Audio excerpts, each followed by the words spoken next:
Okay students, now answer the following question in about 25 words. 25 words में हमको answer देना है।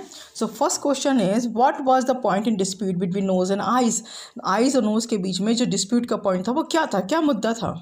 Answer, the point of dispute between the nose and ice was there claim on the ownership of spectacles. माने इन दोनों के बीच में जो डिस्प्यूट का पॉइंट था वो क्या था, क्लेम था और मालिकाना हक था। ऑनरशिप के मालिकाना हक का दावा कर रहे थे स्पेक्टिकल्स के ऊपर, दोनों ही, नोज और eyes. Now the next question is explain. So tongue was the lawyer and argued the case with a great deal of skill and a big full of learning, while Chief Baron Ear set to balance the laws, so famed for his talent in nicely discerning. इसको हमें explain करना है। In the dispute, विवाद में टंग जो है played the role, टंग ने role play किया ऑफ अ लॉयर, लॉयर का रोल प्ले किया। टंग प्रेजेंटेड द आर्गूमेंट, टंग ने आर्गूमेंट दिया किसके साथ, with great deal of skill, अपनी नॉलेज, अपनी उच्च कोटि की जो कौशल था उसके आधार पर इसने दोनों ही चीज़ें यूज़ करी। एक तो अपनी भाव भंगिमा, जो एक्सप्रेशन था वो, एंड लर्निंग, जो भी कुछ इसने सीखा था उसके आधार पे उन्होंने अपने अच्छे आर्गूमेंट, उच्च कोटि के आर्गूमेंट दिए।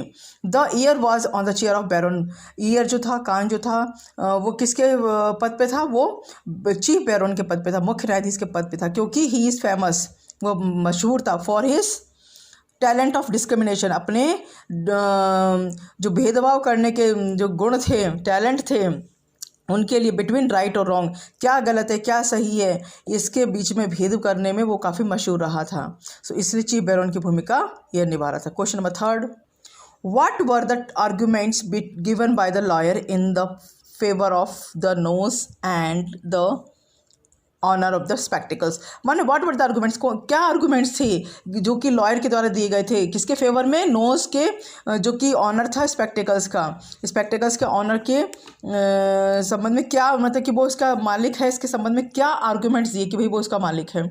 Yes answer, the lawyer said that the nose has to its claim on the spectacles since time immemorial means the lawyer ने कहा, मीन्स की टंग ने कहा कि नोज जो है उसका क्लेम है ऑन द स्पेक्टिकल्स के ऊपर में तब से, जब से, मतलब वो सिंस टाइम, वो समय बता रहे हैं जब, मतलब वो समय भी फिक्स नहीं कि कब से है, मैंने काफ़ी, कहने का मतलब काफ़ी लंबे समय से उसके ऊपर उसका दावा है, जो कि इस समय अननोन है। A man without nose can not wear spectacles, बिना नाक के कोई भी मनुष्य जो है स्पेक्टिकल्स को वियर नहीं कर सकता, उसको नहीं पहन सकता।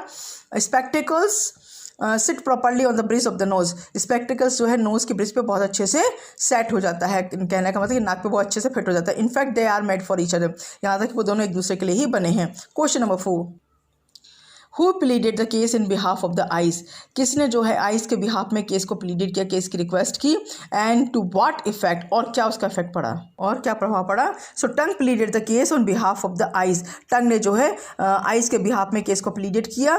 The court refuted tongues argument because, court ने जो है उनके जो आर्गूमेंट्स को एरर माना, उनके आर्गूमेंट्स को फॉल्सली माना, गलत माना, क्योंकि द जज डिड नॉट फाइंड, जज ने ये नहीं पाया कि did not find them wise, माने उसको सही नहीं पाया, विजडम वाला नहीं पाया, उच्च कोटि का विवेकशील नहीं पाया, एंड इफेक्टिव इनफ, ना तो वो उसको वाइज माना और ना ही उसको इफेक्टिव इनफ माना, कि वो काफ़ी प्रभाव, जो आर्ग्यूमेंट्स दिए गए थे वो उतने प्रभावी नहीं थे, to give judgement in favour of eyes, कि आइज के फेवर में जजमेंट दिया जाए। And the last question of 25 words, number 5, in whose favour did the जज decide the case and how did he do so, माने कि in whose favour, किसके favour में जो जज ने डिसाइड किया केस को, और ये इसने कैसे किया, हाउ डिड ही डू सो, कैसे किया। द जज decided the case in the favour of the knows, जज ने जो नोज के फेवर में डिसाइड किया केस को, मतलब अपना जो निर्णय दिया है वो नोज के पक्ष में दिया है। ही डिड सो, उसने ऐसा किया after hearing the arguments of tongue के जो आर्ग्यूमेंट्स को सुनने के बाद, इन फेवर ऑफ द आइज के फेवर में, एंड मतलब आइज के फेवर में जो जजमेंट दिया उससे उन्हें लगा कि नहीं, ये आर्ग्यूमेंट्स जो है एरर हैं, ये आर्ग्यूमेंट जो रिफ्यूटेड है, ये सही नहीं है। सो उन्होंने नोज के फेवर में जजमेंट दिया, and found them less wise, और पाया कि वो कम बुद्धिमानी वाले हैं, माने कि जो आइस के फेवर में जो दिया था वो ज़्यादा इतने विवेकपूर्ण नहीं थे, ना ही वो इफेक्टिव इनफ थे उसको जजमेंट को जो है आइस के फेवर में देने में। ही declared that ice should be shut when ever the nose puts the spectacles on. उन्होंने ये घोषणा की कि आइस को जो है अपनी आँखों को शट कर लेना है जब कभी भी जो है नोज़ पर स्पेक्टिकल्स को वियर किया जाए, स्पेक्टिकल्स को पहना जाए, तो वो अपनी आइस को शट कर लें, आइस जो अपनी आँखों को बंद कर लें। सो ये इस तरह से हमारे 25 वर्ड्स के जो आंसर हैं वो कंप्लीट हुए हैं। चलिए हम देखेंगे 50 वर्ड्स वाले answer the following question in about 50 words. 50 words में हम उसको आंसर में देना है। In this poem Cowper has used the language and background of the court room to provide humorous effect. Explain, माने इस पोएम में जो कॉपर हैं, जो हमारे पोएट हैं, उन्होंने जो लैंग्वेज और जो बैकग्राउंड यूज़ किया है वो कोर्ट रूम का यूज़ किया है। कोर्ट रूम की जो लैंग्वेज, मतलब कोर्ट रूम में जिस तरह की भाषा का प्रयोग करते हैं और जो वहाँ का माहौल होता है, बैकग्राउंड होता है, उसका प्रयोग किया है। किस लिए? ह्यूमरस इफेक्ट डालने के लिए, थोड़ा सा फ़नी लहजा, थोड़ा सा मजाक वाला लहजा प्रोवाइड करने के लिए उन्होंने ऐसा किया। तो इसको हमें एक्सप्लेन करना है। एक्सप्लेन करें, चलिए। इन this poem the poet has use the language and background of a court room. मन इस पोएम में पोएट ने जो है जो लैंग्वेज और जो बैकग्राउंड यूज़ किया वो कोर्ट रूम का यूज़ किया है। ही डिड सो, उन्होंने ऐसा किया है बिकॉज, क्योंकि he wished to produce the humorous effect, क्योंकि उनकी इच्छा थी कि इसमें ह्यूमरस इफेक्ट को जो है वो डाला जाए, उसको प्रोड्यूस किया जाए इन द पोएम में। The nose and the eyes are two opposite parties. Nose और जो आइज थी, दो विरोधी दल थे, ये दोनों पार्टीज थी, दोनों विरोधी पार्टीज थी। They are in the court room with strange dispute, दोनों ही कोर्ट रूम में थे एक विचित्र प्रकार के, एक स्ट्रेंज जैसे कटपटे से विवाद के साथ। Both of them have claimed their right over the spectacles, दोनों ने ही जो है स्पेक्टिकल्स के ऊपर अपना राइट को क्लेम किया था। दोनों का ही कहना था कि स्पेक्टिकल्स जो है वो उनका हक है स्पेक्टिकल्स के ऊपर। Tongue plays the role of lawyer, tongue ने जो है लॉयर का रोल प्ले किया था। The ear fulfil the role of the chief baron to balance the law. And जो ईयर तथा कान जो थे वो किसका रोल प्ले कर रहे थे? वो चीफ वेरोन का रोल प्ले कर रहे थे लॉज को संतुलित करने के लिए, उसको लॉ को, कानून को जो है एक बैलेंस करने के लिए उन्होंने एक मुख्य जज का रोल निभाया। The poet has also use the legal language to make his readers enjoy the dispute. जो पोएट थे हमारे कॉपर, उन्होंने जो है एक लीगल लैंग्वेज का भी यूज़ किया इन्होंने इसमें, जिससे कि जो है जो रीडर्स थे वो इस विवाद को जो है एंजॉय कर सकें। चलिए हम सेकंड क्वेश्चन देखते हैं। What do you understand by the title report of an adjusted case? जो ये हमारे पोएम का जो टाइटल है report of an adjust case, इससे आप क्या समझते हैं? चलिए इसका आंसर हम देखें। The title report of an adjust case deals with a strange dispute between the nose and the eyes। ये जो टाइटल था इस पोएम का report of an adjust case, ये जो है कि मतलब विचित्र से अजीब से जो विवाद के साथ डील किया, किसके बीच में? नोज और आइज के बीच में जो हुआ था विवाद। It was decided officially in the court of law. Court of law में जो है ये ऑफिशियली डिसाइड किया गया, ये आधिकारिक रूप से डिसाइड किया गया, इसका निर्णय लिया गया था। The poem present a report on the same case. Poem जो है इसी के ऊपर जो है सेम केस पे उन्होंने the poem present a report, poem जो है एक रिपोर्ट प्रेजेंट करती है इसी केस के ऊपर। In the case the tongue worked as a lawyer from both side. इस केस में जो है टंग ने जो है दोनों ही तरफ से जो है अपनी केस को लड़ा था। बोथ साइड मीन्स की जो डिस्प्यूट किसके बीच में था? नोज के बीच में और आइज के बीच में था। तो दोनों का ही लॉयर की भूमिका टंग ने निभाई थी। The year set like the chief Baron, year जो था वो चीफ बैरोन की भूमिका निभा रहा था टू बैलेंस द लॉ, कानून को संतुलित करने के लिए। एट लास्ट, अंत में, humorously enough the case was decided, माने अंत में जो है वो पूर्णतः मतलब मजाकिया लहजे के साथ, पूरे फन के साथ जो इस केस को डिसाइड किया गया in the favour of the nose, nose के सपोर्ट में, नोज के फेवर में। तो ये हमारे 50 वर्ड्स के क्वेश्चन आंसर कंप्लीट हुए हैं। अब हम राइटिंग स्किल में देखेंगे कि क्या पूछा गया है। राइटिंग स्किल हमारे एग्जाम में ज़रूर आता है 50 वर्ड्स में लिखने के लिए। कई बार 150 वर्ड्स में, कई बार 100 वर्ड्स में हमको रिपोर्ट तैयार करनी पड़ती है, कई बार हमको एक मैसेज बनाना पड़ता है।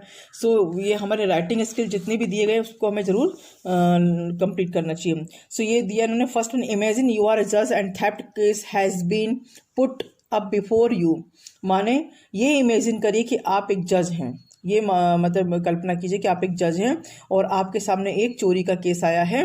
What steps will you take to जज द केस, राइट। और कौन सा स्टेप जो है आप उठाएंगे इस केस को जजमेंट करने के लिए, है ना। What steps will you take, कौन सा कदम उठाएंगे जज को टेक टू जज द केस, केस को के न्याय के लिए। इसे आप अपने ऑन वर्ड्स में भी लिख सकते हो, लेकिन एक जो प्रिपेयर है उसको उसके हिसाब से मैं आपको एक्सप्लेन कर देती हूँ। तो आप इसको लेके या अपने खुद के विचार बनाना चाहें तो वो कर सकते हैं। According to this, I am a जज एट रीजनल बेंच। मैं जो क्षेत्रीय जो बैठक होती है उसका एक जज हूँ, ठीक है। A theft case has been put before me. मेरे सामने एक चोरी का केस आया है, चोरी का केस है। First of all I shall ask a number of questions to the thief. सबसे पहले मैं क्या करूँगा कि बहुत सारे प्रश्न पूछूंगा चोर से। I shall also ask him who inspired him to do that kind of bad act. मतलब मैं उससे ये भी पूछूंगा कि तुम्हें किसने प्रेरित किया इस तरह के गलत काम को करने के लिए। आई शैल मेक हिम, ये बुरे काम करने के लिए किसने प्रेरित किया। आई शैल मेक हिम श्योर, मैं उसको ये भी विश्वास दिलाऊंगा कि इफ ही स्पीक्स ट्रूथ, अगर उसने सच बोला, his punishment would be lessened down. माने इसके जो उसके सजा होगी उसको कम कर दिया जाएगा।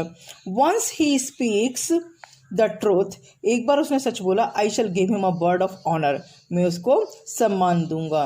And guide him not to indulge in wrong act, thus I शैल जज द केस। और मैं उसको गाइड भी करूँगा, उसका मार्ग निर्देशन भी करूँगा कि वो इस तरह के गलत कार्यों में, रॉन्ग एक्ट्स में इन्वॉल्व ना हो, उसमें इंडल्ग ना हो, उसमें सम्मिलित ना हो। और इस तरह से आई शैल जज द केस, और मैं केस को जज करूँगा।